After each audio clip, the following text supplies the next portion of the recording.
She has a special talent, showing up late, getting herself into trouble and picking fights with the most powerful man in the room, like it's an Olympic sport. He has his own talent, being ridiculously charming and unbearably teasing, especially with her. Now put them together in a luxury winery, with daily meetings and forced proximity. The result? A delicious mess, and impossible to ignore. The Westbrook vineyard stretched across the rolling hills of Napa Valley, like a painting come to life. Golden sunlight spilled over endless rows of grapevines, their leaves shimmering in the late afternoon breeze. The air carried the intoxicating perfume of ripe grapes and aged oak, a scent that Julian Westbrook had known since childhood, and loved more than almost anything in this world. Almost.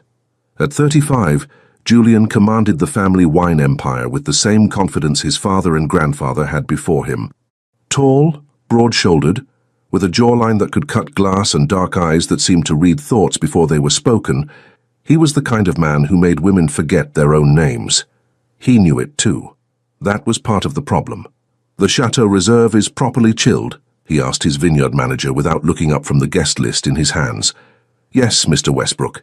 Everything is ready for tonight's tasting." Julian nodded, his eyes scanning the names. Mitchell Agricultural Supplies. His jaw tightened imperceptibly. That meant she would be there. Savannah Mitchell, the woman who had spent the last 13 years treating him like something unpleasant, stuck to the bottom of her designer heels. He still remembered the first time he noticed the change. She had been 16, all bright eyes and shy smiles, always trailing after him and her brother Brandon during summer visits to the vineyard. Then, suddenly, nothing. The warmth had frozen into ice. The smiles had sharpened into daggers. The girl who used to blush when he spoke to her started responding with verbal warfare that would make seasoned politicians weep.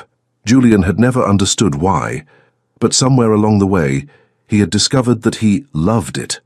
There was something absolutely intoxicating about watching Savannah Mitchell lose her composure, the way her cheeks flushed crimson when he pushed her buttons, the fire that blazed in those expressive eyes when he said something deliberately provocative, the way her full lips pressed together before unleashing a comeback that was somehow both infuriating and impressive.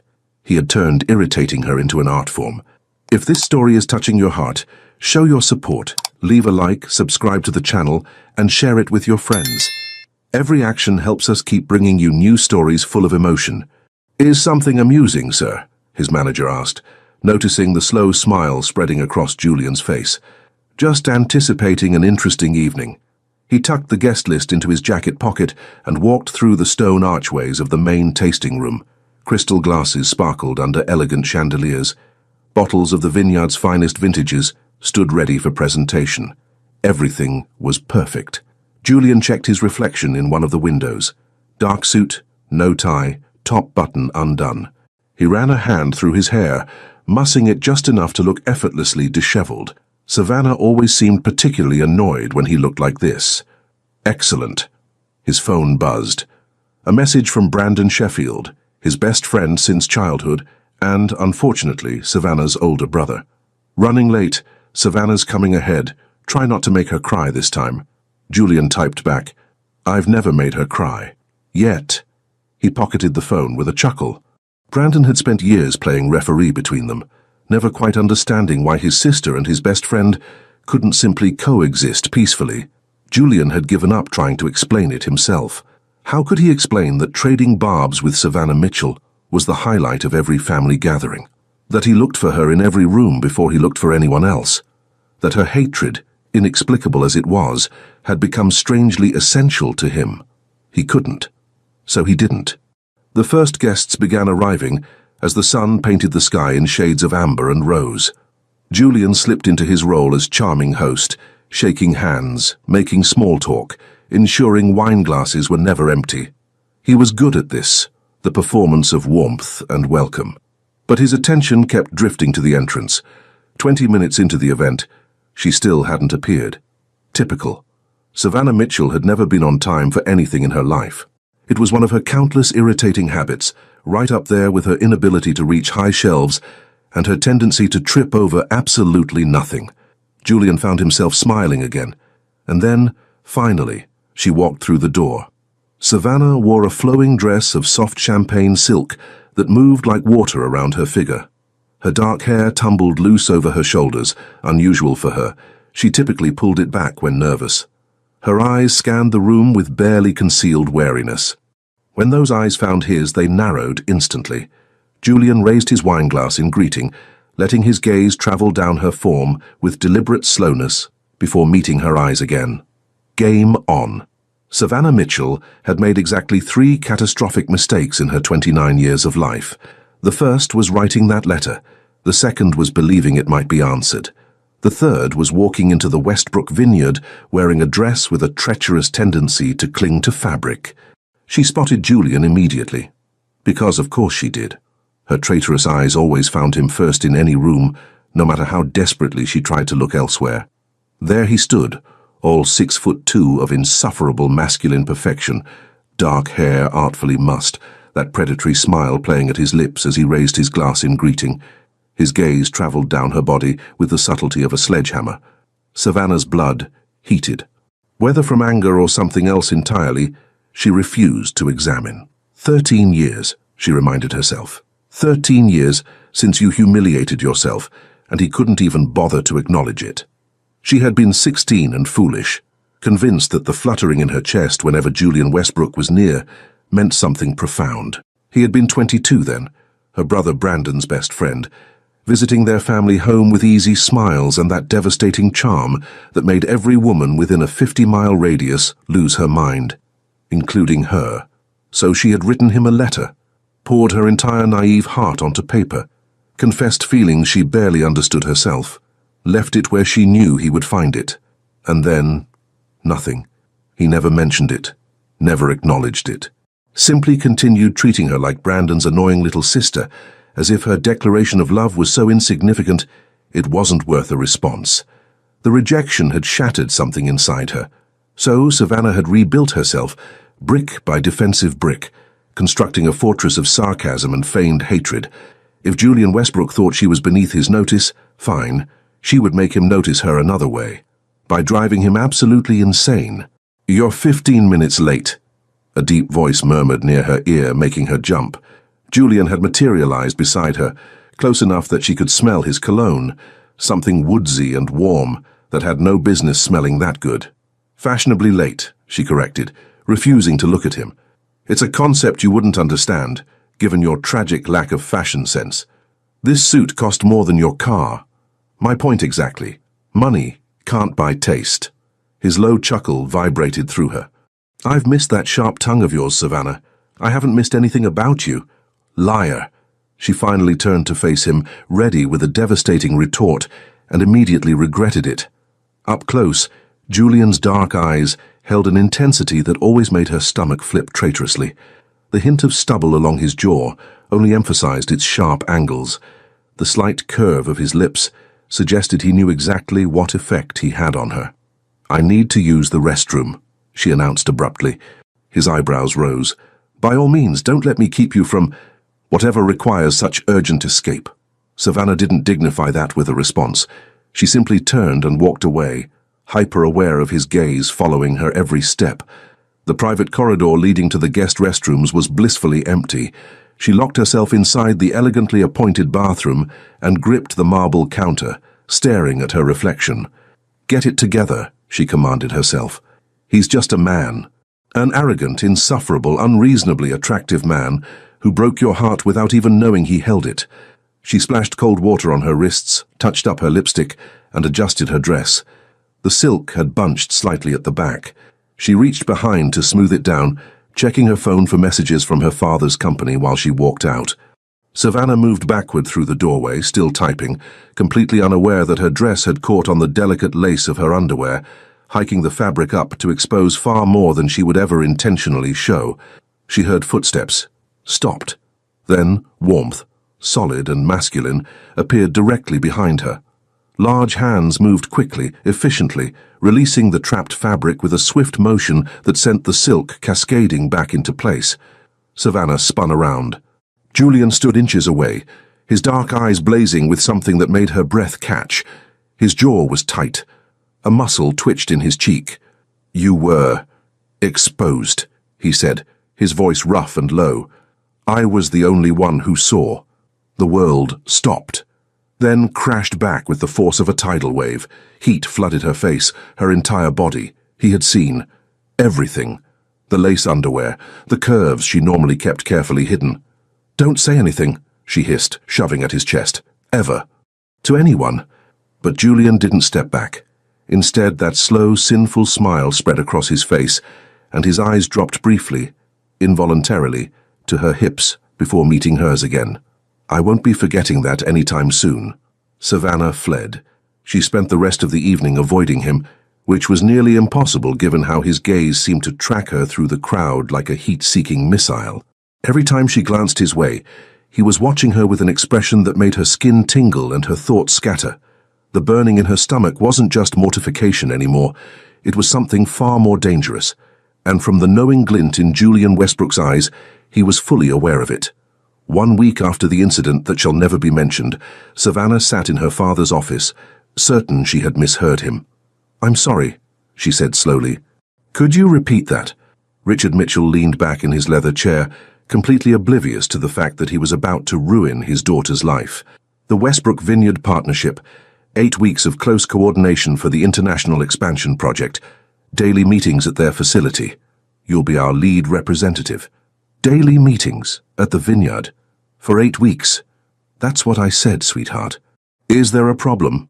Only that Julian Westbrook has seen my underwear and I'll have to look at his smug face every single day for 2 months. No problem at all, she managed through gritted teeth. I'm thrilled. Her father's eyes crinkled with amusement. You've never been a convincing liar, Savannah. I know you and the Westbrook heir have your differences, but this deal is important. The Mitchell name needs to be represented by someone I trust completely. The guilt trip worked, as it always did. Savannah loved her father, loved the company he had built from nothing.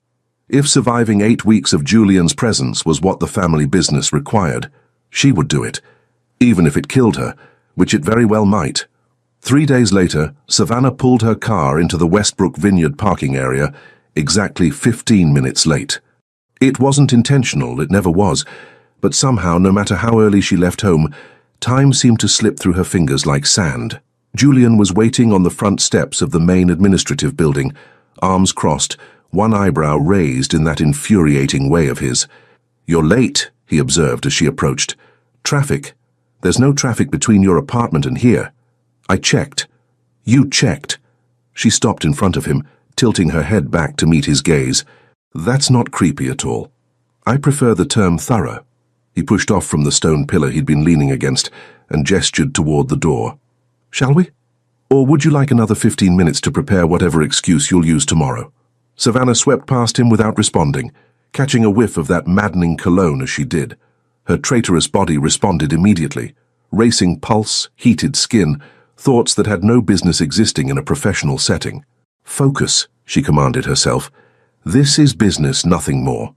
The conference room Julian led her to was all exposed stone and modern glass, with a long oak table surrounded by comfortable chairs.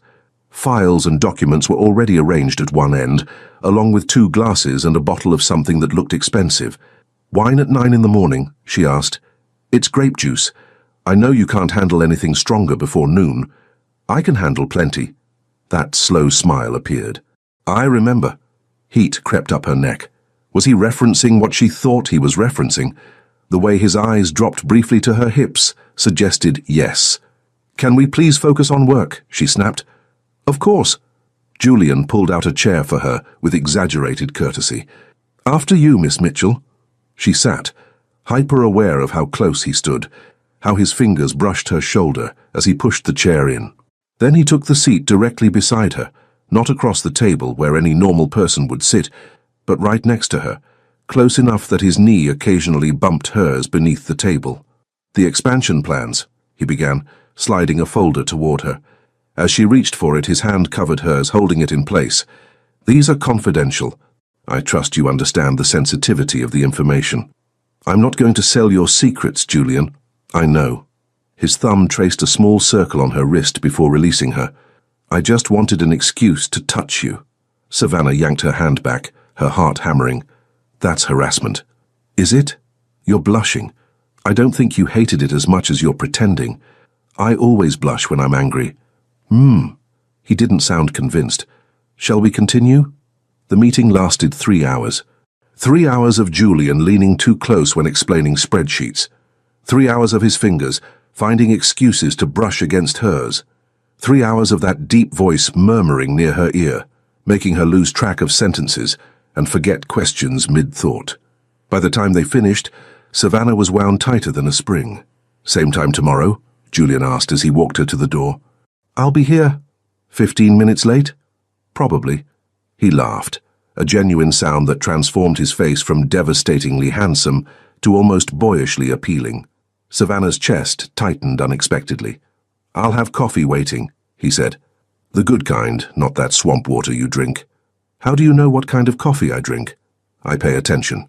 He reached out, and before she could react, tucked a strand of hair behind her ear. His fingers lingered at her temple. To everything about you. Savannah's breath caught. For a moment, standing in the doorway with afternoon light streaming around them, something shifted in the air, something dangerous and electric and terrifying. Then she stepped back, breaking the spell. Tomorrow, 9 o'clock. 9:15, he corrected with a knowing smile. She didn't argue. He wasn't wrong. 2 weeks into their forced partnership, Savannah had developed several coping mechanisms. First, arrive exactly 15 minutes late because punctuality felt like surrender. Second, maintain at least 3 feet of distance from Julian at all times because closer proximity made her brain malfunction.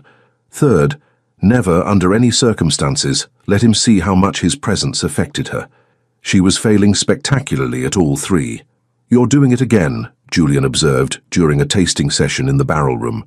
Savannah looked up from the glass of Pinot Noir she'd been pretending to analyze. Doing what? Touching your hair. He nodded toward her hand, which had indeed migrated to twist a strand around her finger. You do that when you're nervous. She dropped her hand immediately. I'm not nervous. Then why is your pulse jumping in your throat? Because you're annoying. Annoyance doesn't cause that particular physiological response. He moved closer, and Savannah instinctively stepped back, her hip hitting the edge of a wine barrel. Julian kept advancing until barely a foot separated them. Shall I tell you what does? Please don't. Attraction. The word was a low murmur. Desire. Wanting something you've convinced yourself you can't have. The only thing I want is for you to respect personal boundaries. Boring. He reached past her to grab a bottle from the shelf behind, his chest brushing her shoulder. Try this one. New vintage. Aged 18 months in French oak. Savannah accepted the glass he poured with trembling fingers. When he handed it to her, their hands touched. He held the contact a moment too long, his thumb pressing against her palm. Careful, he said softly. This one's strong. It can go to your head quickly. She pulled free. I know how to handle strong things. Do you? His eyes darkened. I'd love to test that theory. The tension between them had become a living thing, growing more volatile with each passing day. Julian had abandoned all pretense of professional distance. He touched her constantly, a hand at the small of her back guiding her through doorways, fingers adjusting documents beside hers, his body appearing behind her whenever she reached for something on a high shelf. That last habit was particularly maddening. I can use a step stool, she grumbled after he pressed against her back to retrieve a file from an upper cabinet. Where's the fun in that? His breath was warm against her ear. Besides, I like being useful. You like being insufferable. That too. He placed the file in her hands, his fingers wrapping around hers momentarily. But admit it. You'd miss me if I stopped. She wouldn't admit any such thing, especially since it might be true. That evening, a dinner meeting with potential international partners pushed their dynamic into new territory. The restaurant was upscale and intimate, filled with soft lighting and softer music. Savannah had chosen a simple black dress that she hoped projected professional competence and absolutely nothing else. Julian's eyes, when he saw her, suggested the dress was projecting something else entirely. You look... He paused, seeming to search for words. Professional. Thank you. I was going to say devastating, but I didn't want to give you ammunition. Too late. She smiled sweetly. I'm keeping devastating for future use. The partners arrived, 3 executives from a European distribution company, including one named Marcus, who was tall, blonde, and extremely attentive to Savannah. He held her chair, complimented her insight during business discussions, laughed at her jokes with perhaps more enthusiasm than they warranted. Julian watched it all with increasingly dark eyes. "The Mitchell representative is quite impressive," Marcus commented during dessert, directing the statement at Julian while his gaze remained on Savannah. "Beautiful and brilliant. A rare combination." "She's adequate," Julian replied flatly. Savannah shot him a glare. "Adequate?" Marcus smiled undeterred. "I'd love to discuss further partnership opportunities, perhaps over dinner tomorrow night. Just the two of us." Before Savannah could respond, Julian's hand landed on her knee beneath the table. Heavy, possessive, his fingers pressed firmly against her skin.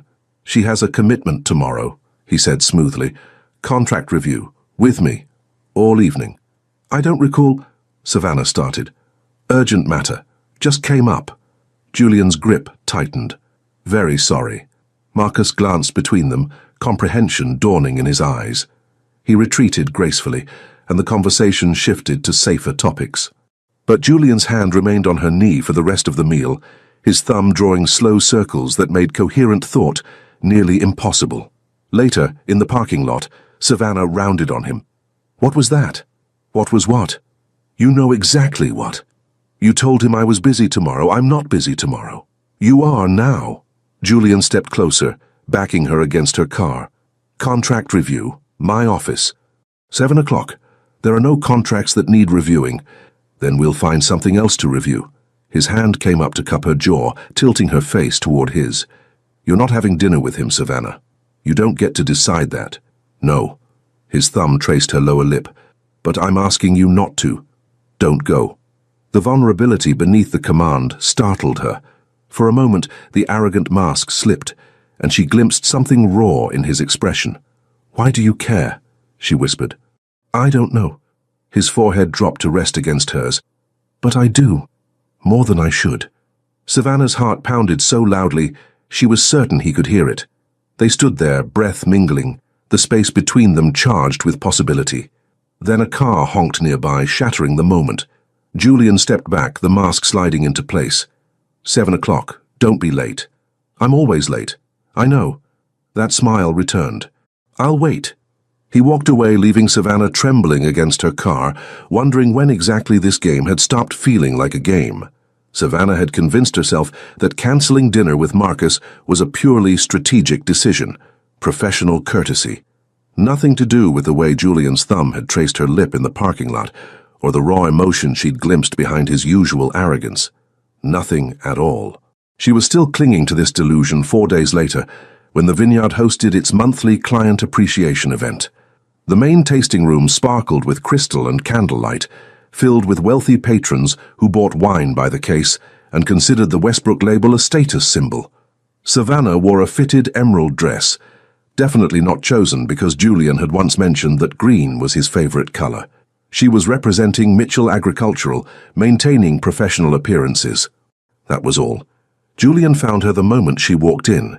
His gaze swept over her with an intensity that made her skin tingle. "Green," he observed. "Interesting choice." "I like green." "So do I." His voice dropped. "Very much." Before she could respond, a feminine laugh cut through the ambient noise. Savannah turned to see a stunning woman approaching Julian with the confidence of someone who knew exactly how beautiful she was. Tall, blonde, with cheekbones that could cut glass, and a dress that left little to imagination. "Julian, darling." The woman kissed both his cheeks, letting her lips linger near the corner of his mouth. "It's been too long." "Victoria." Julian's smile was polite but not warm. "I didn't know you were in California." "Surprise visit. I couldn't miss the chance to see my favorite vintner." Victoria's hand settled on his arm with practiced familiarity. "Remember that weekend in Bordeaux? The private tasting you arranged?" Savannah's stomach clenched. She suddenly found the wine display across the room fascinating. "That was years ago," Julian said. "The best things are worth remembering." Victoria stepped closer, her fingers trailing up his arm. "I'm staying at the Grand Oak Hotel. The presidential suite has a lovely balcony, perfect for sharing a bottle of something special." The invitation was unmistakable. Savannah's hand tightened around her wine glass hard enough that the stem creaked in protest. You have no right to be jealous, she told herself firmly. He's not yours. He's never been yours. He's just a man who enjoys tormenting you. But watching Victoria lean into Julian, her red lips inches from his ear as she whispered something that made him raise an eyebrow, it ignited something primal and irrational in Savannah's chest. Before she could think better of it, she crossed the room. "Darling?" She slid her arm through Julian's, pressing close to his side. "Your brother called. Family emergency. We need to leave immediately." Julian's surprise lasted only a heartbeat before something wicked and delighted sparked in his eyes. "Is that so? Very urgent." Savannah smiled at Victoria with sugary sweetness. "So sorry to interrupt. I'm sure you understand. Family comes first." Victoria's perfect eyebrows rose. She looked at Savannah, then at Julian, then at the possessive way Savannah was gripping his arm. Understanding dawned, followed by a graceful retreat. "Of course. Julian, call me when you're free." She glided away, throwing one last lingering glance over her shoulder. The moment she was gone, Julian turned to Savannah with a grin that could only be described as triumphant. "Family emergency? Shut up. Brandon doesn't even have my number memorized. He texts." I said, "Shut up. You were jealous." He sounded absolutely delighted, magnificently, gloriously jealous. "I was saving you from an awkward situation. You were staking a claim." He pulled her closer, his arm wrapping around her waist. "I loved every second of it. Say darling again." "Absolutely not." "Please." His lips brushed her temple. It sounded so good coming from that sharp tongue of yours. Savannah tried to pull away, but Julian held firm, guiding her toward a private alcove partially hidden by wine displays. The shadows enveloped them, muffling the chatter of the main room. "Let me go," she demanded. "Not yet." He pressed her back against the cool stone wall, his body caging hers. "First, admit it." "Admit what?" "That you care. That seeing her touch me made you feel something." "It made me feel nauseous." "Liar." He caught her wrists, pinning them gently beside her head. "Your pulse is racing. Your pupils are dilated, and you keep looking at my mouth." She hadn't realized she was doing that. She forced her gaze up to his eyes, which was somehow worse. They burned with an intensity that stole her breath. "Julian." "Say it, Savannah." His forehead touched hers. "Just once." "Tell me you feel this too." The air between them crackled. Savannah could feel the warmth of him everywhere, even though only his hands touched her wrists.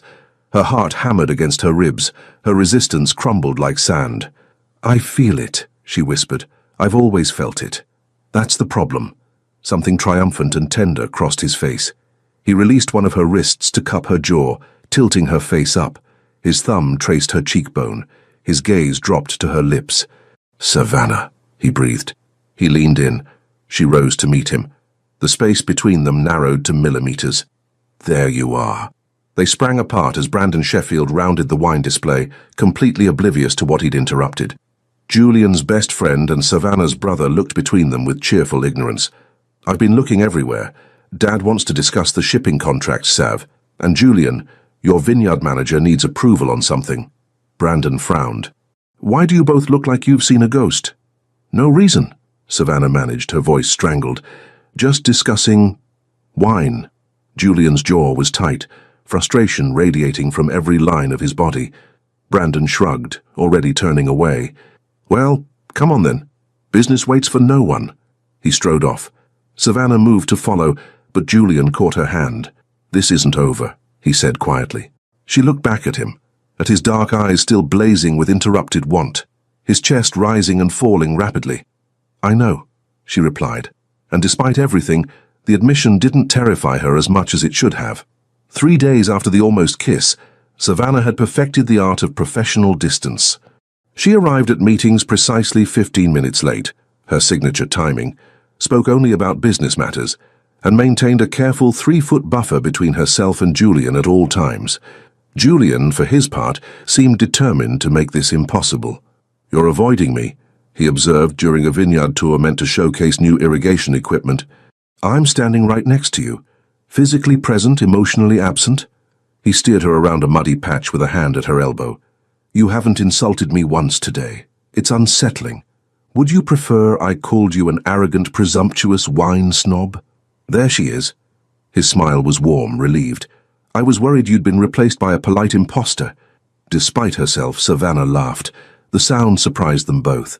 They walked between rows of grapevines, the late afternoon sun casting long shadows across the earth.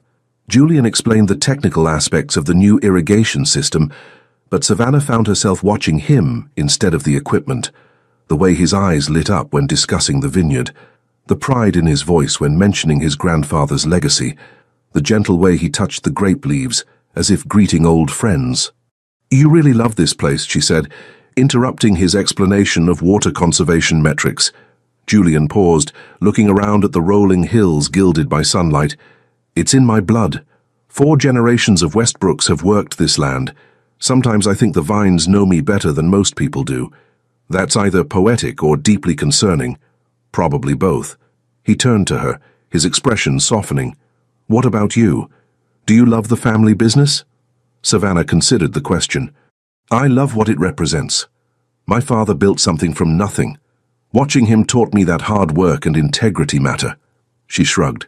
The actual equipment specifications are less inspiring. You could do something else. I could. But family is family. She met his gaze. You understand that. More than you know. Something shifted between them. The antagonistic edge dulling into something gentler, more honest. Savannah found herself wanting to know more about this version of Julian, the man beneath the charm and sarcasm. A rumble of thunder interrupted the moment. They both looked up as dark clouds rolled across the previously clear sky with alarming speed. The California weather had turned treacherous without warning, as it sometimes did in wine country. We should head back, Julian said, already taking her hand. They'd made it halfway to the main building when the sky opened. Rain poured down in sheets, soaking them instantly. Savannah yelped as cold water plastered her blouse to her skin and turned the ground beneath her feet into a slippery mess. She stumbled, her heel catching on a vine root. Julian's arm wrapped around her waist before she could fall, pulling her firmly against his chest. They stood there, rain streaming down their faces, bodies pressed together, his arm a band of warmth around her middle. I've got you, he murmured against her ear. Savannah gripped his shoulders for balance, acutely aware of how thin their wet clothes had become. She could feel the hard planes of his chest, the strength in the arms holding her steady. Water droplets clung to his eyelashes. His dark hair was plastered to his forehead. He had never looked more beautiful. We should find shelter, she managed. There's a tool shed 20 yards that way. But he didn't move. His fingers pressed into her waist, holding her close. Are you hurt? Just my dignity. That's been on life support for years. Rude. But she was smiling, and so was he, and the rain kept falling around them like a curtain separating them from the rest of the world. Julian's free hand came up to brush wet hair from her face. His touch was impossibly gentle as he traced the curve of her cheek. He dragged his knuckles slowly down the line of her jaw, pausing at her chin. His thumb swept across her lower lip, reverent and deliberate. Why did you hate me for so long? He asked, his voice barely audible above the rain. What did I do? The question pierced through Savannah's defenses, striking at the wound she'd carried for 13 years. She wanted to deflect, to retreat behind sarcasm and sharp words. But something about this moment, the rain, his gentleness, the genuine confusion in his eyes, demanded honesty. I didn't hate you, she whispered. I never hated you. Then what? She couldn't tell him. Not yet. The truth was too painful, too humiliating, but she could give him something. I was hurt, she admitted, by something that happened a long time ago, something I thought you did. Julian's brow furrowed. What did you think I did? It doesn't matter now. She pulled back slightly, though his arm kept her close. We should get inside. We'll catch pneumonia. Savannah, please. Her voice cracked. Not yet. He studied her face for a long moment, clearly wanting to push further. But whatever he saw there made him nod slowly. Okay. Not yet. He released her waist but kept hold of her hand. But eventually, you're going to tell me. And whatever it was, whatever you thought I did, I'm going to fix it. She didn't have a response for that, so she simply let him lead her through the rain to the small tool shed, where they huddled together among rakes and pruning shears while the storm raged outside. Julian found an old canvas dropcloth and wrapped it around her shoulders. He rubbed her arms to generate warmth, then pulled her back against his chest without asking permission. She let him, too cold and too confused to protest. "For the record," he said quietly, his chin resting on top of her head, "I've never wanted to hurt you. Irritate you, yes. Drive you crazy, absolutely. But hurt you?" His arms tightened. "Never." Savannah closed her eyes, letting his warmth seep into her bones. "I believe you," she said. And for the first time in 13 years she actually did. The Mitchell family home sat on a hillside overlooking the valley, a sprawling estate that spoke of old money and older traditions. Savannah had grown up within these walls, running through hallways, hiding in closets during games with Brandon, dreaming of a future that seemed impossibly bright. It was also the place where, at 16, she had written a letter that would alter the course of her life. Tonight, her parents were hosting a dinner to celebrate the successful midpoint of the Mitchell-Westbrook partnership.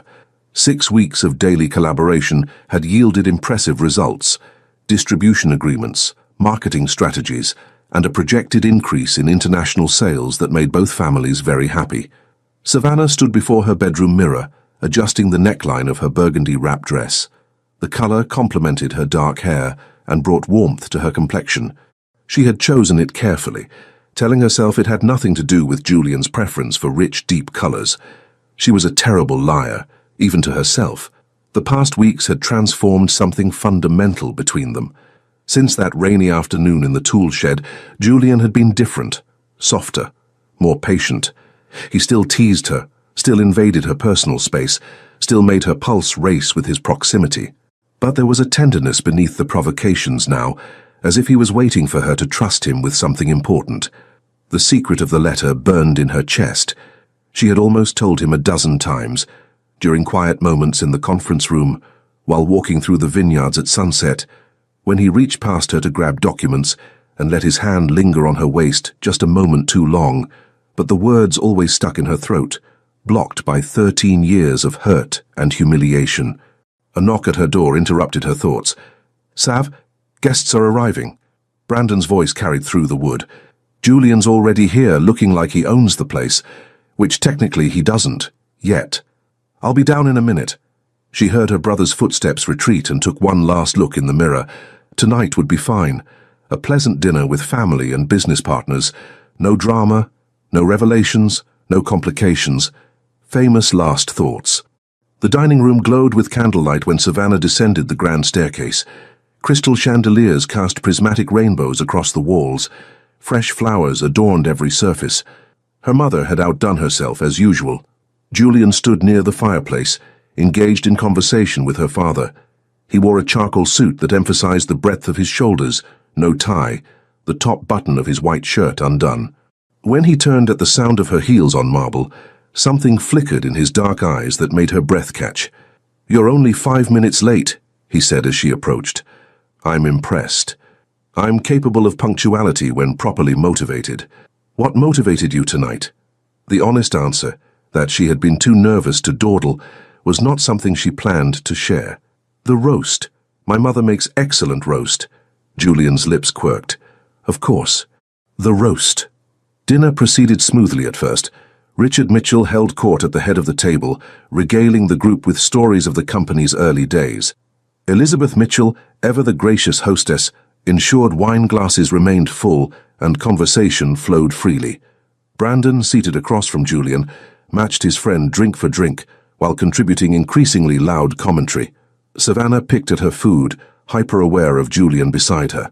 His thigh pressed against hers beneath the table, accidentally at first, then deliberately when she didn't move away.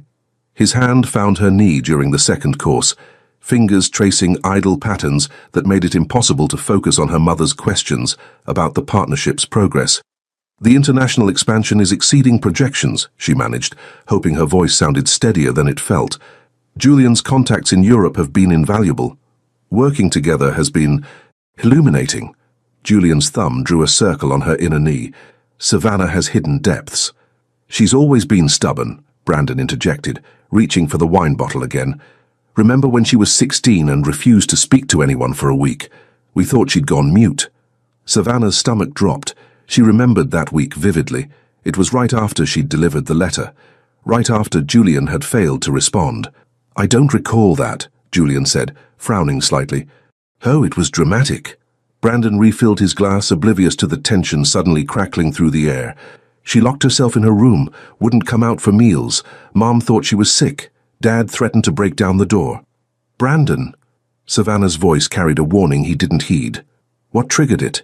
Julian asked, his attention sharpening. "Who knows? Teenage hormones, probably." Brandon laughed, taking a long drink. "Or maybe it was that ridiculous letter she wrote. You know, the one she—" "Brandon!" Savannah stood abruptly, her chair scraping against the floor. "Can I speak with you in the kitchen, now?" But her brother, emboldened by wine and years of suppressed guilt, kept talking. "The one she wrote to you, Julian. The love letter, remember?" The silence that followed was absolute. Julian had gone very still. "What letter?" Brandon blinked, seeming to finally register the horror on his sister's face. The color drained from his cheeks as realization struck. He looked at Savannah, then at Julian, then back at Savannah. "Oh," he said quietly. "Oh no." "What letter?" Julian repeated, his voice low and dangerous. I thought you knew." Brandon set down his wineglass with trembling hands. "I thought maybe you'd read it and just decided not to say anything, to spare her feelings." "Brandon?" Julian's jaw was tight. "What letter?" Savannah couldn't breathe. The room seemed to shrink around her, the walls closing in as the secret she'd guarded for over a decade came spilling out in the worst possible way.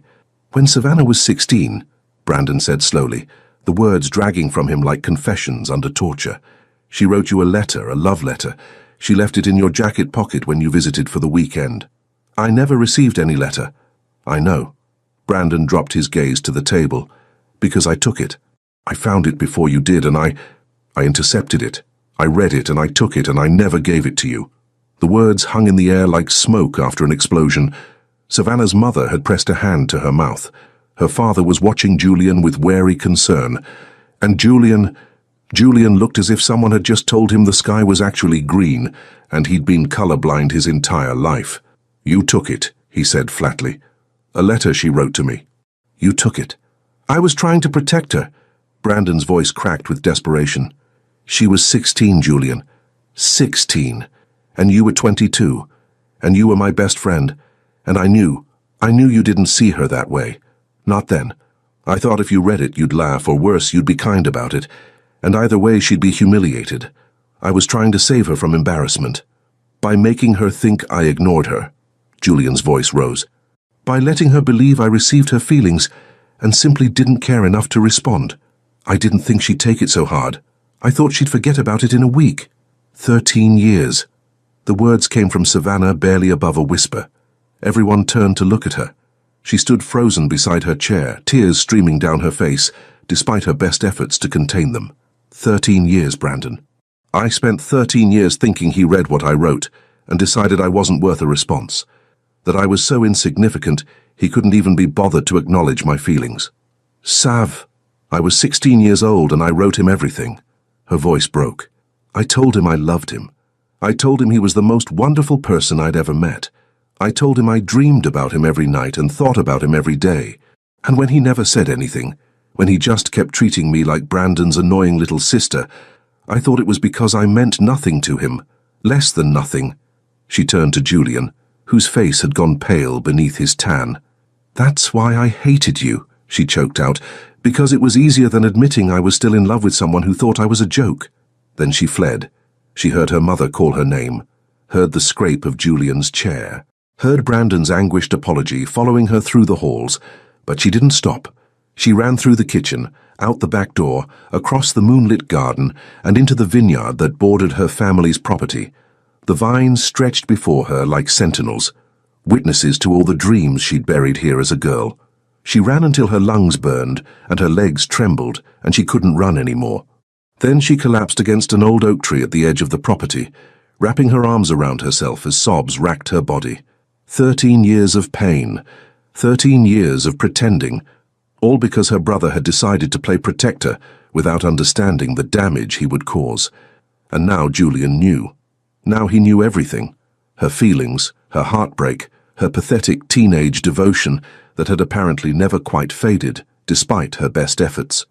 She wanted to disappear, to sink into the earth and never face any of them again.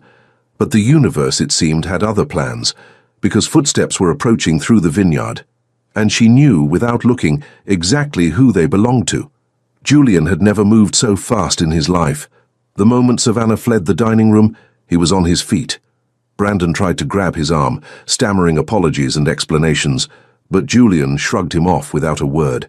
He didn't trust himself to speak. The rage simmering beneath his skin was too hot, too volatile. If he opened his mouth, he might say something that would end a 20-year friendship.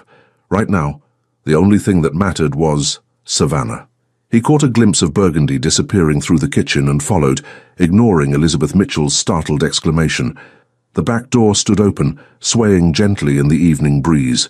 Beyond it, the garden stretched toward the vineyard, silver-lit by a nearly full moon. Julian ran. He followed the sounds of her footsteps, the rustle of disturbed vines, the soft echo of her sobs carried on the wind. His heart hammered against his ribs with each stride. 13 years.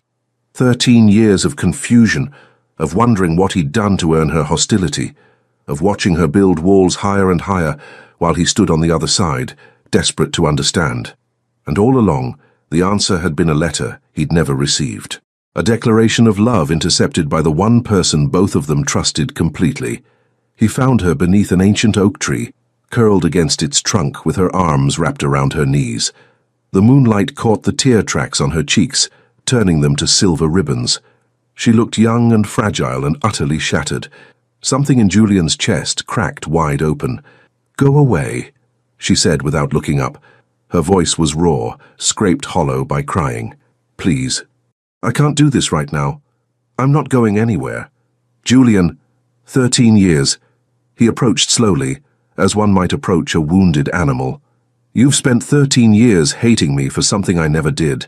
I think I've earned the right to stay." She finally lifted her head. Her eyes were red-rimmed, mascara smudged, hair escaping from its careful arrangement. She had never looked more beautiful to him. "I didn't hate you," she whispered. "I told you that. You told me a lot of things tonight." Julian stopped a few feet away, close enough to touch if he reached out. He kept his hands at his sides. "But I need to hear them again, from you, without your brother's drunken confession setting the stage." Savannah let out a laugh that was more sob than humor. "What's left to say? You know everything now. At 16 I made a fool of myself writing a love letter to my brother's best friend. He was protecting me from the rejection he assumed was coming. Was he right to assume that?" The question hung between them, heavy with implication. Savannah stared at him, confusion flickering across her features. "What?" Julian crouched down until they were eye level. This close he could see the rapid pulse at her throat, the way her breath came in shallow gasps. He could smell her perfume, something soft and floral that he'd been quietly addicted to for weeks. "Brandon intercepted that letter because he thought I would reject you," Julian said carefully. "Was he right? If I had read what you wrote at 16, would I have laughed it off, ignored it, treated your feelings as a childish crush to be dismissed? I don't know, would you? I don't know either." He reached out finally, brushing a strand of hair from her damp cheek. "But I know what I would have done differently if I'd known why you started hating me. I would have fought harder to understand. I would have pushed past those walls you built instead of just throwing myself against them. I would have made you tell me the truth. The truth is humiliating. The truth is that you loved me." His voice dropped, rough with emotion. "There's nothing humiliating about that." Savannah's lower lip trembled. "You don't understand. I was a teenager with a crush, a stupid, obvious, pathetic crush that everyone could see except apparently you. When you didn't respond to the letter, I thought you were being kind by pretending it never happened, sparing me the embarrassment of an outright rejection. But the kindness felt worse than cruelty, because at least cruelty would have been acknowledgement. At least you would have seen me. I always saw you." Julian shifted closer, his hand moving to cup her jaw. "Even when you were 16 and off limits, and my best friend's little sister. I saw you. Those bright eyes that followed me everywhere, that smile that could light up a room, the way you laughed at my jokes even when they weren't funny. They were never funny. They were occasionally funny." His thumb traced her cheekbone. "I noticed when you stopped smiling at me, When the warmth became ice, I spent months trying to figure out what I'd done wrong. Eventually, I convinced myself you'd simply grown up and realized I wasn't worth your admiration. That's the opposite of what happened. I know that now. He leaned in, his forehead nearly touching hers. I know that a 16-year-old girl was brave enough to write down her feelings and offer them to me. And because of circumstances beyond either of our control, I never got to receive that gift. And I know that instead of healing from the perceived rejection, you carried that wound for 13 years, letting it fester, using it as armor. Tears spilled fresh down her cheeks. It was easier to pretend I hated you. Was it? No. The word came out broken. It was torture. Every time I saw you, every time you smiled at someone else, every time you brought a date to a family event, it was like being stabbed all over again. But I couldn't stop. I couldn't let go of the anger because if I did, there would only be pain underneath. Julian's other hand came up to frame her face, tilting it toward his. I need you to listen to me very carefully, Savannah Mitchell, because I'm only going to say this once, and I need you to believe it. She held perfectly still, barely breathing. If I had received that letter when you were 16, he said slowly, deliberately, I would have kept it.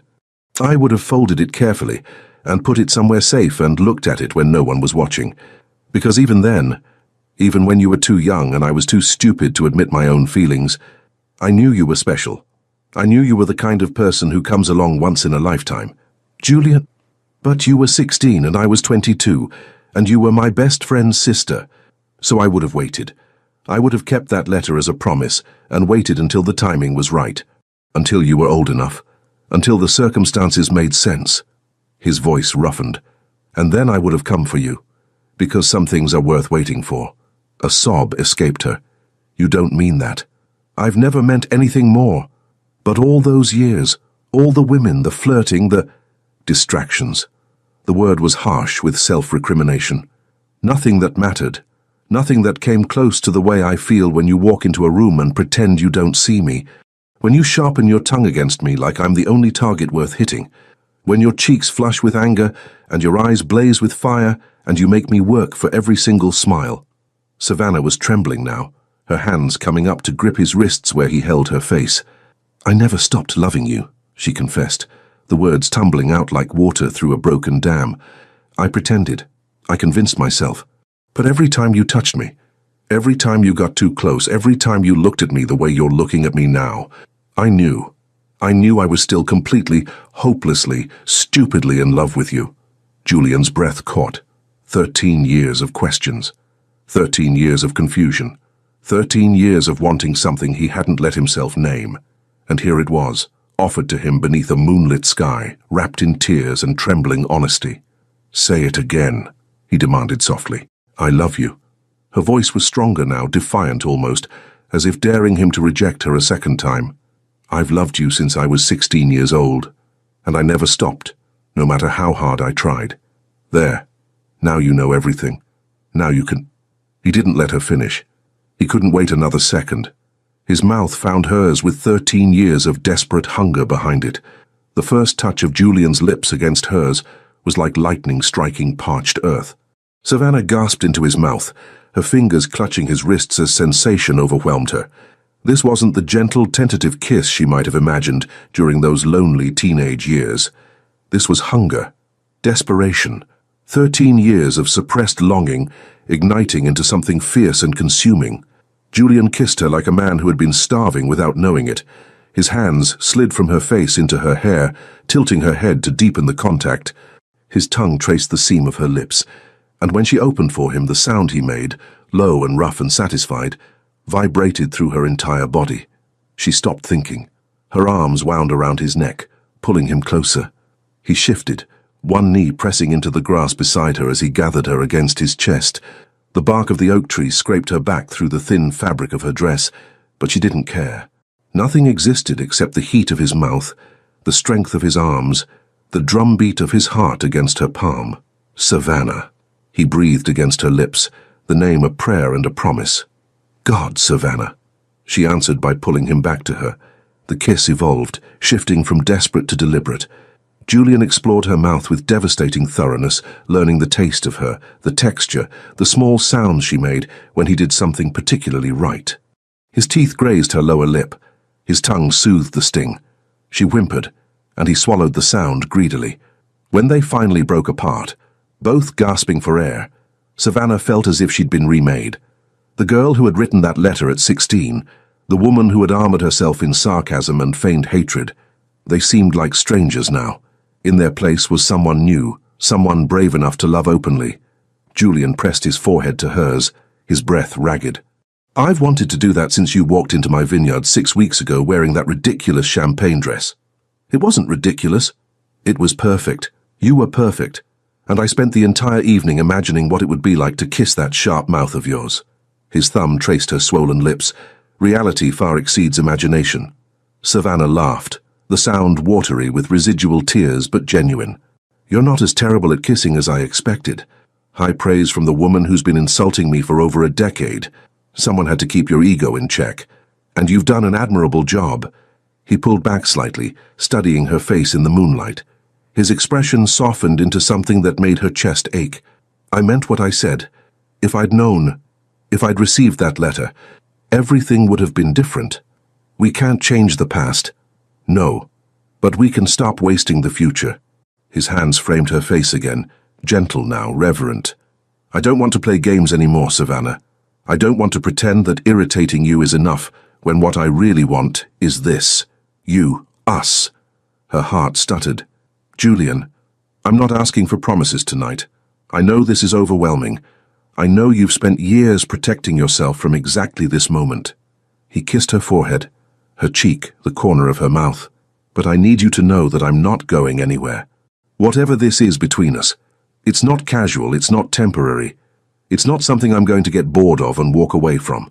"How can you be sure?" "Because I've had 13 years to get bored of thinking about you." His smile was crooked, self-deprecating. "It hasn't worked yet." Savannah's defenses, already crumbling, collapsed entirely. She surged forward, capturing his mouth in a kiss that held everything she couldn't put into words. Gratitude, relief, joy. The overwhelming, terrifying, exhilarating reality of being seen and wanted by the one person she'd never stopped loving. Julian responded instantly, gathering her closer until she was practically in his lap. His hands roamed her back, her waist, the curve of her hip. Never pushing, never demanding, but making it abundantly clear that he wanted more, so much more. "Come home with me," he murmured against her throat. We don't have to. I just don't want to let you go yet." The vulnerability in his voice undid her completely. Julian Westbrook, confident and commanding, stumbling over his words like a nervous teenager. "Yes," she whispered. He pulled back, searching her eyes. "Are you sure?" "I've never been more sure of anything." The smile that broke across his face was like sunrise after a long night. He stood, pulling her with him, and kept her hand firmly clasped in his as they made their way back through the vineyard. They didn't return to the dinner party. Instead, Julian sent a quick text, presumably to her parents apologizing for the abrupt departure, before leading her to his car. The drive to his house was quiet, charged with anticipation. His thumb stroked circles on her palm, where their hands remained joined across the center console. Julian's home was exactly what she would have expected. Elegant stone and timber, nestled among the vineyard's oldest vines. Large windows reflected the moonlight. A wraparound porch invited lingering. It felt established and welcoming, like it had grown organically from the land itself. "It's beautiful," she said, as he opened the front door. "It's home." He guided her inside, flicking on lights that cast warm golden pools across hardwood floors and comfortable furniture. "My grandfather built it, my father expanded it, I've been slowly making it mine." "What have you changed?" "The kitchen, mostly. And I added a library." He paused, something uncertain flickering in his expression. "Would you like to see it?" Savannah understood what he was really asking. He was giving her an out, a chance to slow down, to retreat to safer ground. They could spend the evening looking at books and talking and keeping careful distance. She didn't want careful distance. "Maybe later," she said softly. She stepped closer, placing her hand on his chest, where his heart beat rapid and strong. "Right now I'd rather you showed me something else. Julian's breath caught. His eyes darkened.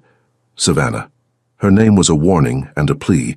If we do this, I won't be able to pretend it didn't happen. I won't be able to go back to trading insults and keeping you at arm's length. Good. She rose on her toes, brushing her lips against his jaw. I'm done pretending. That was all he needed to hear. Julian kissed her like she was something precious and breakable, even as his hands trembled with barely contained desire.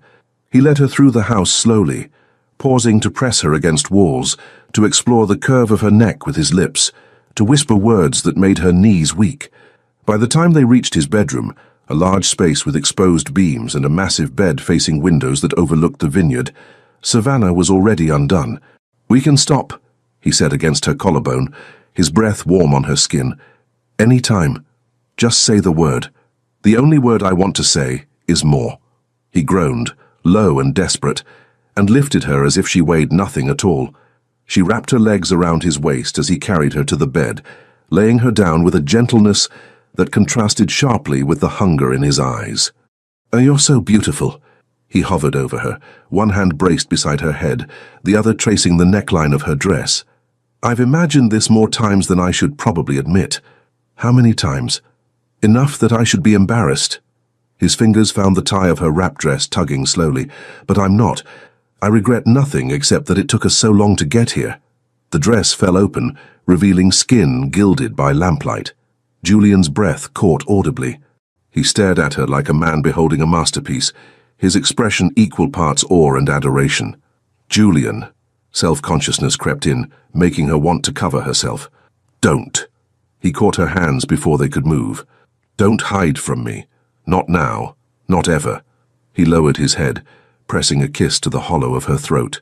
Let me worship you the way I've been wanting to for longer than I knew. And he did. He undressed her slowly, reverently, his lips following the path of each revealed inch of skin. He murmured against her body, telling her she was perfect, that he'd dreamed of this, that every sharp word she'd ever thrown at him was worth it for this moment. His touch was tender but assured, learning the landscape of her with the dedication of a man mapping undiscovered country. When she finally lay bare beneath him, Savannah expected to feel vulnerable, exposed. Instead, she felt cherished.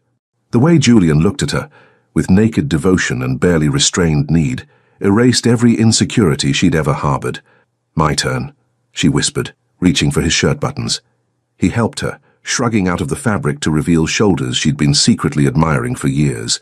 Her hands explored the planes of his chest, the ridges of his abdomen, the trail of dark hair that disappeared beneath his waistband. When her fingers found his belt, he caught her wrists. Slow, he said, his voice strained. If you touch me right now, this will be over embarrassingly fast. That confident in your self-control? Around you? I have none. He kissed her deeply, thoroughly, until she forgot what she'd been reaching for. I've waited 13 years for this. I want it to last. And it did. Julian took his time, drawing pleasure from her with fingers and lips and whispered promises. He learned what made her gasp, what made her moan, what made her arch against him in wordless supplication. When she finally begged him, actually begged, pride completely abandoned, he joined them together with a groan that seemed torn from somewhere deep inside him. The sensation overwhelmed her. Tears pricked her eyes not from pain, but from the sheer emotional weight of the moment. This was Julian, who she'd loved in secret for so long. Julian, who she'd convinced herself she hated. Julian, who was looking at her now like she was the answer to every question he'd ever asked. Stay with me, he breathed, brushing the moisture from her cheeks. Right here. Just feel this. She did. They moved together in a rhythm that felt instinctive, inevitable. The pleasure built slowly, wave upon wave, until Savannah shattered in his arms with his name on her lips. Julian followed moments later, burying his face in her neck as his body trembled with release. Afterward, they lay tangled together in sheets that smelled of lavender and satisfaction. Julian's hand traced lazy patterns on her back, while her head rested on his chest, rising and falling with each breath. I should have known, he said quietly. Known what? That it would be like this with you. He pressed a kiss to her hair. That nothing else would ever compare. You can't know that after one night. I know it after 13 years. He shifted, tilting her face up to meet his gaze. I know it because every woman I've dated, every relationship I've attempted has failed for the same reason. None of them were you. Savannah's heart clenched. Julian, I'm not asking you to say it back. I'm not asking for promises or commitments. His thumb stroked her cheek. But I need you to understand something. This isn't casual for me. This isn't a fling or a conquest, or an itch I needed to scratch. This is everything. It's everything for me too, she admitted. It's terrifying. I know. He kissed her forehead. We'll be terrified together. She laughed, the sound muffled against his chest. That's oddly comforting. I'm an oddly comforting person. You're an oddly insufferable person. Also true. He grinned, looking younger than she'd ever seen him. But you love me anyway. Unfortunately, tragically, catastrophically. He laughed and rolled her beneath him, kissing her until neither of them could breathe. When dawn finally crept through the windows, painting the room in shades of rose and gold, they were still tangled together, reluctant to let the night end. You're going to marry me, Julian murmured against her temple, half asleep. Savannah's eyes flew open. Is that a proposal or a prediction? A promise. He pulled her closer, his arms tightening possessively. Maybe not today, maybe not tomorrow, but eventually you're going to be my wife. I'm going to spend the rest of my life irritating you. Lucky me. Lucky both of us. He kissed her one more time, soft and sweet. Now go to sleep. We have the rest of forever to figure out the details. And wrapped in his arms, with morning light warming her skin and his heart beating steady beneath her ear, Savannah finally believed him. The weeks following that transformative night should have been perfect. In many ways, they were. Julian and Savannah fell into a rhythm that felt both new and ancient, as if they had been waiting their entire lives to find each other. Morning coffee on his porch overlooking the vineyard, stolen kisses between meetings, evenings tangled together, talking about everything and nothing, learning the small details that turn attraction into intimacy. Julian discovered that Savannah talked in her sleep, mostly nonsense. Occasionally his name murmured with a softness that made his chest ache. Savannah learned that Julian was ticklish behind his knees, a weakness he guarded fiercely, and she exploited mercilessly. They laughed more than either had laughed in years. But beneath the happiness, a shadow was growing. Savannah noticed it first in the silences, the way Julian's phone would buzz with a message from Brandon, and he would glance at the screen before setting it aside without responding. The careful way he avoided mentioning his best friend's name. The tension that crept into his shoulders whenever family gatherings were discussed. Brandon had apologized profusely to both of them, separately and together. He had explained his reasoning, acknowledged his mistake, begged forgiveness with the desperation of a man watching his two favorite people in the world slip away because of his misguided protection. Julian had accepted the apology with measured grace, but something had shifted between the two men, a distance that hadn't existed before. Her coolness where there had always been warmth, and Savannah couldn't shake the feeling that it was her fault. "You're doing it again," Julian observed one evening as they sat on his couch, a movie playing unwatched in the background. "Doing what?" "Retreating." He caught her chin, turning her face toward him. "You've been pulling away for days. Talk to me." Savannah considered deflecting, making a joke, wielding sarcasm like the shield it had always been. But they were past that now. At least she wanted them to be. "Have you talked to Brandon?" she asked quietly. Julian's expression flickered. "We've exchanged messages." "That's not what I asked." A long pause. "No, we haven't really talked. Because of me. Because of what he did. What he did to protect me." Savannah sat up, pulling away from his warmth despite every instinct screaming to stay close. "Julian, he's been your best friend since you were children. 20 years of friendship.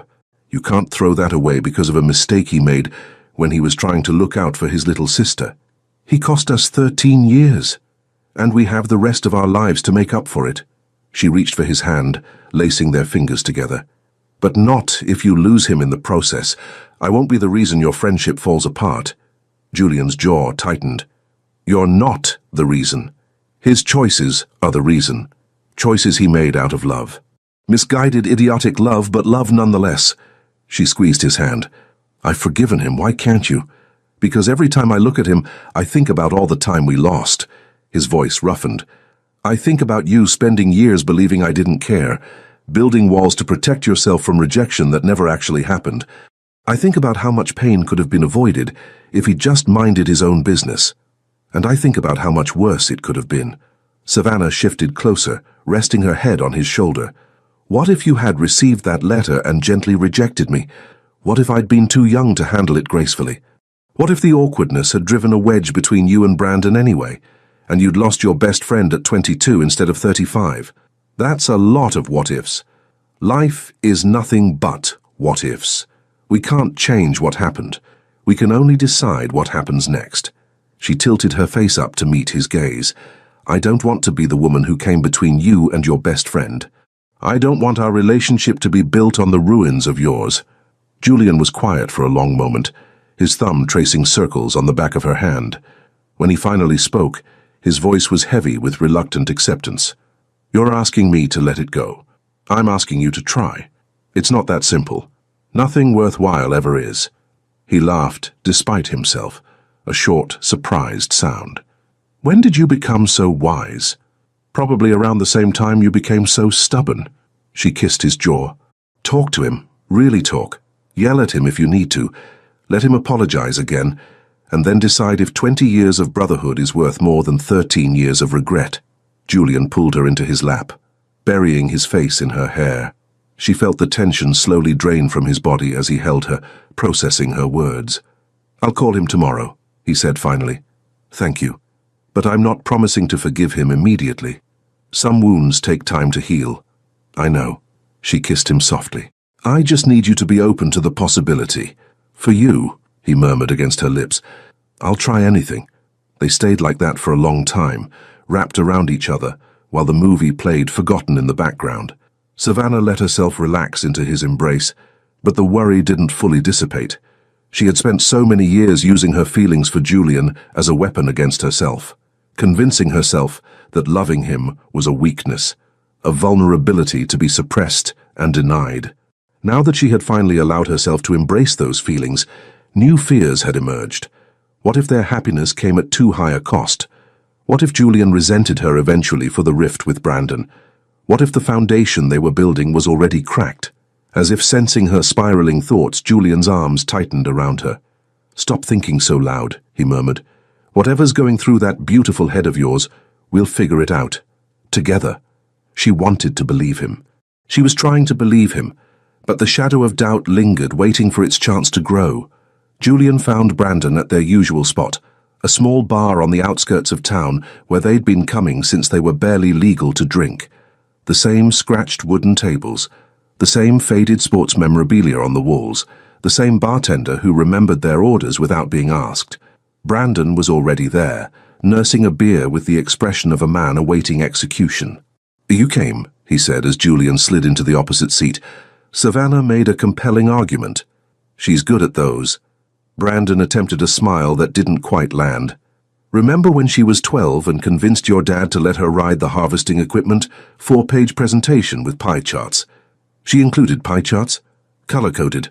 The smile grew slightly more genuine. She's always been terrifyingly persuasive when she wants something. Julian accepted the beer the bartender placed before him, wrapping his hands around the cold glass. The silence stretched between them, heavy with everything unsaid. I'm sorry. Brandon broke first, the words tumbling out. I know I've said it before, but I need you to understand. I never meant to hurt either of you. I was 20 years old and stupid, and I thought I was protecting her from heartbreak. By causing 13 years of it. Brandon flinched. That wasn't the plan. What was the plan, exactly? Julian's voice was calm, but an edge lurked beneath. Intercept her feelings, hide them forever, hope she forgot about them. I thought she'd move on. She was 16, Julian. 16-year-olds fall in and out of love every other week. I figured in a month she'd be crushing on some boy in her class and the whole thing would be a distant memory. He dragged a hand through his hair. I didn't know she'd hold on to it. I didn't know it would fester. You should have told me.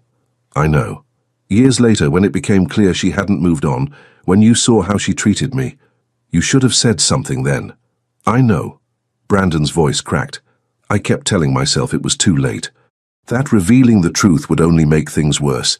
That the damage was done and digging it up would just hurt everyone more. He met Julian's eyes, his own glistening.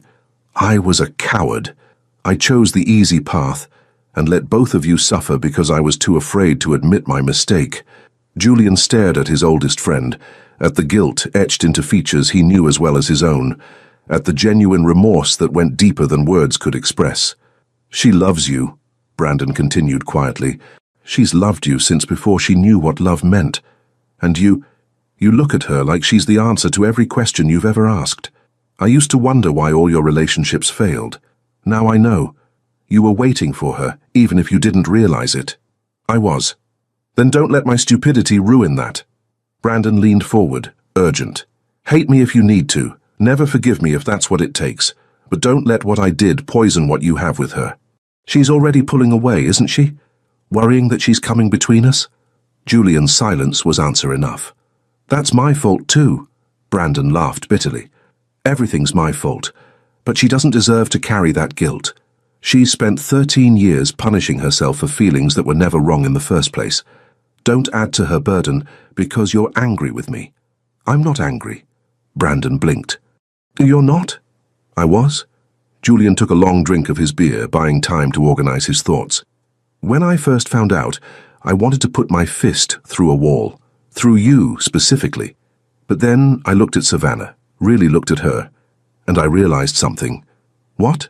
We're here now. Despite everything, we found our way to each other.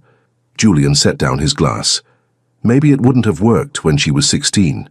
Maybe I would have rejected her, or been too noble about the age difference, or said something that hurt her worse than your silence did. Maybe the timing was wrong then, and it's right now. I'll never know. Julian, what I do know is that you're my brother in every way that matters. 20 years of friendship, 20 years of you having my back, keeping my secrets, being there when things fell apart. One terrible decision doesn't erase all of that. Brandon's composure crumbled. He pressed the heels of his hands against his eyes, shoulders shaking. I don't deserve your forgiveness. Probably not. Julian smiled slightly. But Savannah pointed out that she'd already forgiven you, and if she can do it, I don't really have an excuse. She's too good for both of us. Agreed. Julian reached across the table, gripping Brandon's shoulder. We're okay. It's going to take time, and you're going to have to endure approximately 10 years of me reminding you of this whenever I want to win an argument. But we're okay. Brandon laughed wetly, wiping his face. I can live with that. Good. Julian's expression grew serious. But I need something from you. Anything. Your blessing. I'm going to marry your sister, probably sooner than anyone expects. And I'd prefer to do it with my best friend standing beside me, rather than glaring from the pews. Brandon stared at him for a long moment. Then a grin broke across his face, the same grin Julian remembered from 100 childhood adventures. You're actually asking for my blessing after everything. She's your sister. Family matters to her, which means it matters to me. Brandon stood, rounding the table to pull Julian into a fierce hug. You have it. Of course you have it. Just promise me you'll take care of her. I'll spend my life doing exactly that. Then welcome to the family, brother. Brandon pulled back, his smile bright, despite the tear tracks on his cheeks. Just don't make me a third wheel at every gathering. That's my only condition. Julian laughed, the last of the tension dissolving. No promises. That night, when he returned to Savannah and told her everything, she cried. But for the first time in 13 years, they were happy tears. The Westbrook vineyard had never looked more magnificent. Thousands of twinkling lights transformed the main courtyard into a fairyland. Crystal chandeliers hung from ancient oak trees. Tables draped in ivory linen surrounded a central stage where a string quartet played soft melodies. The air carried the scent of late-blooming roses and the promise of something extraordinary. Tonight marked the launch of Westbrook's newest vintage, a special reserve blend that had been aging for 7 years. Industry experts, international distributors, journalists and longtime patrons filled the space, their conversations creating a sophisticated hum beneath the music. Savannah stood near the fountain, a glass of sparkling water in her hand, watching Julian work the crowd. He moved with effortless charm, shaking hands, sharing anecdotes, making everyone feel like the most important person in the room. But every few minutes his eyes would find hers across the courtyard, and the smile he reserved only for her would soften his features. 3 months had passed since that night beneath the oak tree.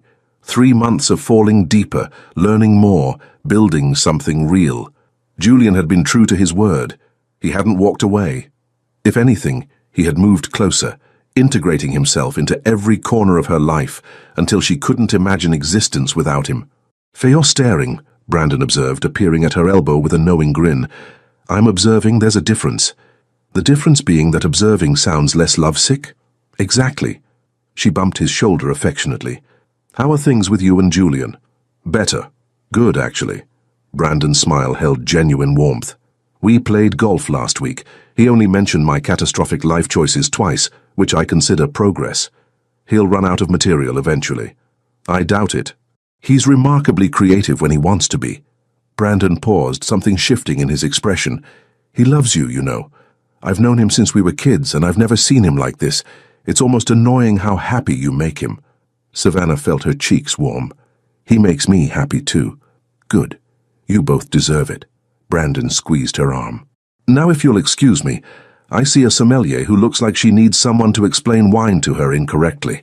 He wandered off, leaving Savannah laughing. Some things never changed. The evening progressed beautifully. Julian gave a speech about tradition and innovation, about honoring the past while embracing the future. The new vintage was unveiled to enthusiastic applause. Tastings commenced, and the verdict was unanimous. Westbrook had outdone itself once again. As the formal program concluded, Julian caught Savannah's eye and tilted his head toward the stage. She frowned, confused, but he was already making his way to the microphone. "If I could have everyone's attention for just another moment," he said, his voice carrying across the suddenly quiet courtyard. "There's one more thing I'd like to share tonight." Murmurs rippled through the crowd. Savannah's heart began to race without quite knowing why. This new vintage represents 7 years of patience, 7 years of trusting the process, believing that time would transform something good into something extraordinary. Julian's gaze locked onto hers. "But I've learned recently that some things shouldn't wait. Some things have already waited too long." He extended his hand toward her. "Savannah, would you join me up here?" She couldn't feel her legs. Somehow they carried her forward anyway, through the parting crowd, up the 3 steps to the stage where Julian waited with an expression that made breathing difficult. He took her hand, his thumb stroking her knuckles in that familiar, grounding way. "This woman," he said to the audience, though his eyes never left her face, "has the sharpest tongue I've ever encountered. She's late to everything. She trips over her own feet at least once a day. And she spent 13 years pretending to hate me because of a misunderstanding that wasn't either of our faults." Soft laughter rippled through the crowd. Savannah's eyes were already stinging. "She's also the most courageous, intelligent, beautiful person I've ever known." His voice roughened. "She makes me want to be better. She makes me laugh. She makes every room brighter just by walking into it. And she makes me absolutely crazy in the best possible way." Julian released her hand, reaching into his jacket pocket. When he lowered himself to one knee, a collective gasp rose from the assembled guests. "I've loved you longer than I knew," he said softly, for her ears alone now. "I'll love you longer than forever. So please, Savannah Mitchell, put me out of my misery." He opened the velvet box, revealing a diamond that caught the fairy lights and scattered them into 1,000 tiny rainbows. "Will you marry me?" Tears streamed down her face. Happy tears, the happiest tears of her life. "Only if you promise to never stop playing with my hair," she managed through the emotion clogging her throat. His smile was radiant. "Never. And never stop being insufferably overprotective. Wouldn't dream of it. And never stop looking at me like you're looking at me right now." "Impossible." He slid the ring onto her trembling finger. "Is that a yes?" "That's a yes." She pulled him to his feet and into a kiss that drew thunderous applause from the crowd. Julian's arms wrapped around her, lifting her slightly off the ground as he deepened the kiss. When they finally broke apart, both breathless, the cheering hadn't stopped. "I love you," she whispered against his lips. "I know." His grin was pure mischief. "You wrote me a letter about it once." She laughed, swatting his chest. "You're never going to let that go, are you?" "Never." He kissed her again, softer this time. "It's the most romantic thing anyone's ever done for me, even if it took 13 years to arrive. Better late than never." "My darling," he murmured. tucking a strand of hair behind her ear with devastating tenderness. "You're always late. I've learned to wait." Around them, the celebration continued. Champagne flowed. Congratulations were offered. Brandon made a toast that was equal parts heartfelt and embarrassing. But for Savannah, there was only Julian, and the letter that had finally found its way home. 1 year later. The vineyard was dressed in its autumn finest, leaves turning gold and crimson beneath a sky so blue it seemed painted. Savannah walked between the rows of vines, one hand resting on the gentle swell of her belly, the other clasped firmly in Julian's. 5 months pregnant, and she still couldn't quite believe this was her life. "You're thinking too loud again," Julian observed, squeezing her fingers. "I'm thinking about how much things have changed." "Good changes?" She paused, turning to face him. The afternoon light caught the silver threading through his dark hair, new additions since the wedding, which he blamed entirely on her. She reached up to touch a strand, her heart swelling with an emotion too big for words. "The best changes," she confirmed. Their wedding had been held here, among the vines that had witnessed so much of their story, intimate and elegant, with only family and close friends. Brandon had served as best man, giving a speech that made everyone laugh and cry in equal measure. Their parents had watched with misty eyes as vows were exchanged beneath an arbor woven with white roses. That night, dancing under string lights while their loved ones celebrated around them, Savannah had finally released the last remnants of the girl who had written that letter at 16. In her place stood a woman who had found her way home. "Come," Julian said, tugging her hand. "I want to show you something." He led her through the vineyard to the old oak tree at the property's edge, their tree, as they had come to call it, the place where secrets had been revealed and hearts had finally aligned. But something was different today. A small wooden bench had been placed beneath the spreading branches, carved with intricate grapevine patterns, and on the bench sat a weathered envelope yellowed with age. Savannah's breath caught. "Julian." Brandon found it last month. His voice was soft as he guided her to sit. He'd kept it all these years, hidden in a box in his closet. He was going to throw it away after the wedding, but something stopped him. He thought you should have it. With trembling hands, Savannah picked up the envelope. Her own handwriting stared back at her, round and careful, the penmanship of a 16-year-old girl trying desperately to appear mature. "I never actually read it," Julian said, settling beside her. "I thought you might want to be the one to decide whether I should." She turned the envelope over. The seal was broken. Brandon had opened it all those years ago, but the letter inside had clearly never been unfolded beyond that first reading. "Do you want to know what it says?" she asked. "Only if you want to share it." Savannah considered the envelope. 13 years of pain and misunderstanding contained in a few sheets of paper. Part of her wanted to burn it, to let the past stay buried. But another part, the part that had finally learned to embrace vulnerability, wanted Julian to see her as she had been, young and hopeful, and brave enough to risk everything for love. She unfolded the letter and began to read aloud. "Dear Julian, I know I'm too young for you, and I know you probably see me as just Brandon's annoying little sister. But I can't keep pretending that I don't feel something every time you walk into a room. My heart beats so fast when you're near that I'm sure everyone can hear it. You're kind and funny and handsome, and when you smile at me, even just a little, I feel like the sun has come out after 1,000 years of rain." Her voice wavered. Julian's hand found hers, steady and warm. "I don't expect you to love me back. I'm not that naive. But I needed you to know that someone sees how wonderful you are. Someone thinks about you every night before falling asleep. Someone believes you're going to do amazing things with your life, and she's so grateful to know you, even if it's only as her brother's friend. Maybe someday, when I'm older, things will be different. Maybe someday you'll look at me and see something more than a girl with a silly crush. Until then, I'll love you quietly. But I wanted you to have these words, just in case. Just in case someday matters. Yours, Savannah." Silence settled over them like a blanket.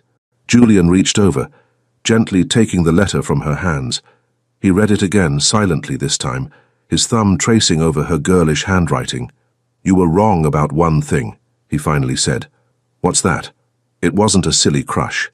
He folded the letter carefully, reverently, and tucked it into his jacket pocket.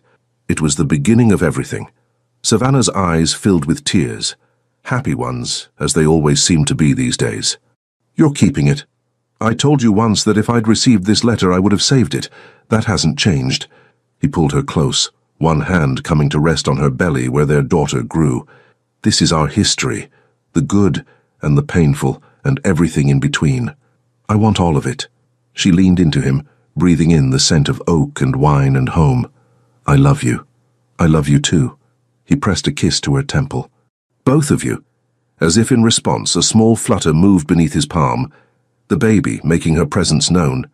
Julian's face transformed with wonder. Was that... She's saying hello. Savannah laughed through her tears, probably already practicing her sharp tongue. God help us all. They sat together beneath the oak tree as the sun began its descent, painting the sky in shades of rose and gold. The vineyard stretched around them, ancient and eternal, bearing witness to a love story that had taken 13 years to unfold. But some things, Savannah reflected, were worth waiting for. The letter that never arrived had finally found its destination. And so had she. Leave your comment and share this story with someone special. It truly helps us keep bringing new stories to you. And if you want to follow every chapter of this emotional journey, subscribe to the channel and turn on the notification bell. Your support makes all the difference.